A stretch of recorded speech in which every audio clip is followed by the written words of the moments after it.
আসসালামু আলাইকুম বন্ধুরা, আপনারা অনেকেই আমাকে মোবাইল ফোন ফ্লাশিং নিয়ে ভিডিও করার জন্য রিকোয়েস্ট করেছিলেন, তাই আমাদের আজকের এই ভিডিওটি।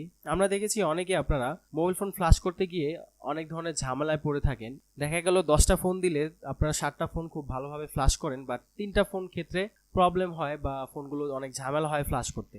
এর মূল কারণ হচ্ছে মোবাইল ফোন ফ্লাশিংয়ের বিষয়বস্তুগুলো সঠিকভাবে না জানার কারণে এই ধরনের প্রবলেম হয়। তাই আমাদের খুঁটিনাটি সব ধরনের বিষয়বস্তুগুলো কিন্তু জানতে হবে। তাই আজকের ভিডিওতে আমরা একটি মোবাইল ফোন ফ্লাশ করার জন্য কি কি ভার্সন মিলাতে হয় বা কিভাবে মোবাইল ফোনটি বুট করাইতে হয়, কি কি ড্রাইভার ইনস্টল করতে হয়, কোন টুলস দিয়ে ফ্লাশ করতে হয়, এ টু জেড সব বিষয়গুলো আমরা জানতে চলেছি। তো চলুন ভিডিওটি শুরু করা যাক। মোবাইল ফোন ফ্লাশ করার জন্য সর্বপ্রথম আমাদের কম্পিউটারে ড্রাইভার ইনস্টল করতে হবে। আপনার ফোনটি যদি হয়ে থাকে স্পিডট্রাম, তাহলে আপনি অনলাইন থেকে স্পিডট্রাম ড্রাইভার সার্চ করে ড্রাইভারগুলো ইনস্টল করতে পারেন। যদি আপনার ফোন কোয়ালকম হয় বা মিডিয়াটেক হয়, যেই ব্র্যান্ডের ফোন হবে বা যেই ব্র্যান্ডের সিপিইউ যুক্ত ফোন হবে, সেই ড্রাইভার আপনার কম্পিউটারে ডাউনলোড করে আপনার মোবাইল ফোনে ফ্লাশ করার জন্য আপনার কম্পিউটারে ইনস্টল করতে হবে। আপনি যদি আপনার কম্পিউটারে সব ধরনের ড্রাইভার ইনস্টল করতে চান, তাহলে অবশ্যই ভিডিও ডিসক্রিপশন বক্সে একটি লিঙ্ক দেওয়া থাকবে, সেখানে গিয়ে আপনারা দেখে আসতে পারেন কিভাবে সব ধরনের ড্রাইভার আপনার কম্পিউটারে খুব সহজেই ইনস্টল করতে পারবেন। ড্রাইভার ইনস্টল করার পর আমাদের মোবাইল ফোনের ফ্ল্যাশ ফাইল ভার্সন মিলাতে হবে। আমাদের ফোনটির জন্য উপযুক্ত কোন ফ্ল্যাশ ফাইলটি প্রয়োজন সেটা দেখার জন্য আমি আরেকটি ভিডিও বানিয়েছি, আপনারা একটু কষ্ট করে সেই ভিডিওটি অবশ্যই দেখে আসবেন। ভিডিও ডিসক্রিপশন বক্সে লিঙ্ক দেওয়া থাকবে। তো আমরা যখন মোবাইল ফোনের ভার্সন মিলালাম বা মিলিয়ে ফেলেছি, তখন আমরা সেই ভার্সন অনুযায়ী অনলাইনে সার্চ করব। তো আমার ফোনটি হচ্ছে সিম্ফনি i74, তাই আমি i74 ফ্ল্যাশ ফাইল লিখে সার্চ করলাম। আমরা যে কোনো একটি ওয়েবসাইটে গিয়ে সেই ফ্ল্যাশ ফাইলটি ডাউনলোড করে নিতে পারবো। তো আমি এখানে একটি ওয়েবসাইট ওপেন করলাম, করার পর এখানে দেখতে পাচ্ছেন i74 hardware version 1, version 8 etcetera etcetera flash file এখানে রয়েছে। একটু নিচে যখন আমরা যাই তখন দেখতে পাচ্ছি i74 হার্ডওয়্যার ভার্সন 2 এর ফ্ল্যাশ ফাইল রয়েছে। তো যেহেতু আমাদের ফোনের মধ্যে হার্ডওয়্যার ভার্সন 2 উল্লেখ নাই, তাহলে বুঝতে হবে ফোনটি হার্ডওয়্যার ভার্সন 1, তাই আমরা এখান থেকে ক্লিক করে আমরা কিন্তু ফ্ল্যাশ ফাইলটি ডাউনলোড করে নিতে পারবো।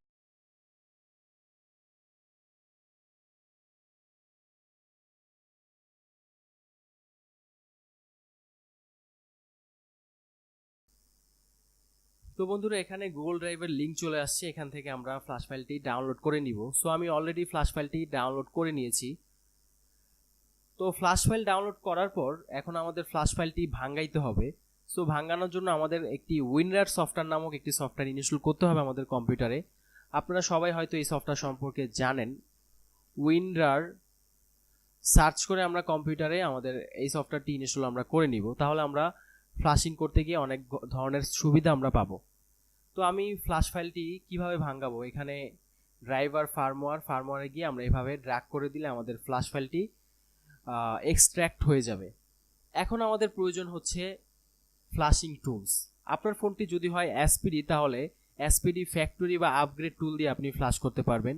যদি আপনার ফোনটি হয় স্যামসাং, তাহলে ওডিন টুল দিয়ে আপনাকে ফ্লাশ করতে হবে। যদি আপনার ফোনটি মিডিয়াটেক সিপিইউ যুক্ত হয়, তাহলে এসপি টুল দিয়ে ফ্লাশ করতে হবে। যদি আপনার ফোনটি অ্যাপল ব্র্যান্ডের হয়ে থাকে, তাহলে 3U টুলস দিয়ে ফ্লাশ করতে হবে। তো যেহেতু আমাদের ফোনটি এসপিডি সিপিইউ যুক্ত, তাই আমরা এখানে এসপিডি ফ্যাক্টরি টুল দিয়ে আমরা ফ্লাশ করব। তো আমি এসপিডি ফ্যাক্টরি টুলটি ওপেন করে নিচ্ছি। ওকে, এখানে আমরা আমাদের কাঙ্ক্ষিত যেই ফ্ল্যাশ ফাইলটি আমরা ডাউনলোড করেছিলাম সেটি এখানে ওপেন করতে হবে। তো আমি এখানে ক্লিক করে আমাদের ফ্ল্যাশ ফাইলটি ওপেন করে নিব। এখানে ফ্ল্যাশ ফাইলটি আসলে এখানে ধরাইতে হবে। সো আমি এখানে সিম্ফনি i74, এটি হচ্ছে আমাদের ফ্ল্যাশ ফাইল যেটি আমরা এক্সট্র্যাক্ট করে রেখেছিলাম, এটা এখানে আমরা ওপেন করে দিব। আপনি যেই টুলস বা যেই ফোনই ফ্ল্যাশ করেন না কেন, সব ধরনের ফোনের রুলস বা নিয়মগুলো কিন্তু একই। প্রত্যেকটা টুলসের মধ্যে ফ্ল্যাশ ফাইল ওপেন করতে হবে বা ফ্ল্যাশ ফাইলটা ধরাইতে হবে। ফ্ল্যাশ ফাইলটা ধরানোর পরে জাস্ট স্টার্টে ক্লিক করে ফোনটিতে বুট করে আমরা যদি ইউএসবি লাগিয়ে দিই, তাহলে কিন্তু আমাদের ফোনটি ফ্ল্যাশ হয়ে যায়। তো এসপি টুল বা ওডিন 3U টুল, সব ধরনের টুলসের মধ্যেই এই ধরনের ওপেন করার জন্য, ফাইলটি ধরানোর জন্য একটি বাটন থাকে, সেখানে ক্লিক করে আপনারা ফাইলটি ধরিয়ে নিতে পারবেন। তারপরে কি করতে হবে সেটা আমরা এখন দেখব। এখানে আমাদের ফাইলটি ওপেন হয়ে গেছে। এটা হচ্ছে স্টার্ট ডাউনলোডিং বাটন। আমরা যখন ফোনটি ইউএসবি কেবল লাগাবো, তার পূর্বে আমরা এখানে বাটনটি ক্লিক করে রাখবো। সো আমি এখানে ক্লিক করছি। এখানে ক্লিক করার পর আমাদের যেই ফোনটি আমরা ফ্ল্যাশ করব, সেই ফোনটিকে বুট করে তারপরে ইউএসবি পোর্টটাতে ইউএসবি কেবল প্লাগ ইন করতে হবে। তো আমরা ফোনটির ব্যাটারি খুলে নিলাম, খোলার পর ব্যাটারিটি আবার লাগিয়ে দেন আমরা ফোনটিকে বুট করার জন্য এখানে ভলিউম ডাউন প্রেস করে রাখতে পারি। স্পিড র্যাম সিপিইউ যুক্ত যত ধরনের ফোন রয়েছে সেগুলো ভলিউম ডাউন প্রেস করে ধরে রেখে তারপর আমরা ইউএসবি কেবলটি লাগিয়ে দিলেই ফোনটি বুট হয়ে যাবে। আবার অনেক ক্ষেত্রে দেখা যায় ভলিউম আপ বাটন দিয়েও বুট হয়, যদি ডাউন বাটন দিয়ে না হয়। যদি আপ বাটন দিয়েও না হয় সেক্ষেত্রে আমরা ভলিউম ডাউন এবং আপ দুইটা একসাথে প্রেস করে আমরা বুট করতে পারবো ফোনটি।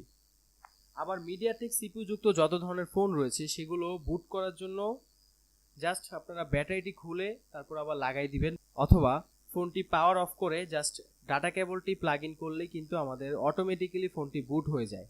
যদি অটোমেটিক্যালি বুট না হয় সেক্ষেত্রে দেখা যায় ভলিউম আপ এবং ডাউন দুইটা একসাথে প্রেস করে আমরা যখন ইউএসবি লাগাই তখন দেখা যায় ফোনটি বুট হয়ে যায়। আর যদি তবুও না হয়, অনেক অনেক ব্র্যান্ডের ফোন রয়েছে যেগুলো বোর্ড খুলে বোর্ডের মধ্যে টেস্ট পয়েন্ট থাকে, সেই টেস্ট পয়েন্টটি গ্রাউন্ডের সাথে শর্ট করে তারপর আমাদের ফোনটি বুট করাইতে হয়। আর আমরা যদি স্যামসাং ফোনের কথা বলি তাহলে আমরা সবাই জানি স্যামসাং এর পাওয়ার বাটন এবং ভলিউম ডাউন বাটন এবং হোম বাটন তিনটা একসাথে প্রেস করলে আমাদের ডাউনলোড মুডটি চলে আসে, তখন আমরা ফোনটি বুট অবস্থায় ফ্ল্যাশ করতে পারি।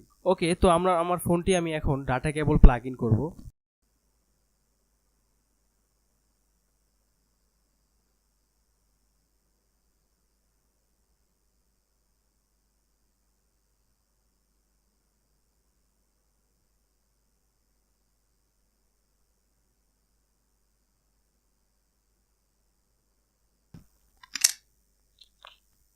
ওকে বন্ধুরা, দেখতে পাচ্ছেন আমাদের ফোনটি ফ্ল্যাশিং হয়ে গেছে। এখন আমরা ফোনটি অন করে দেখব আমাদের ফোনটি ফ্ল্যাশ হয়েছে কিনা।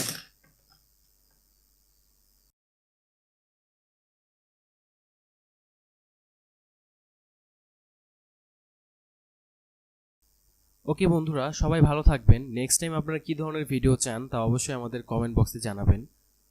ধন্যবাদ।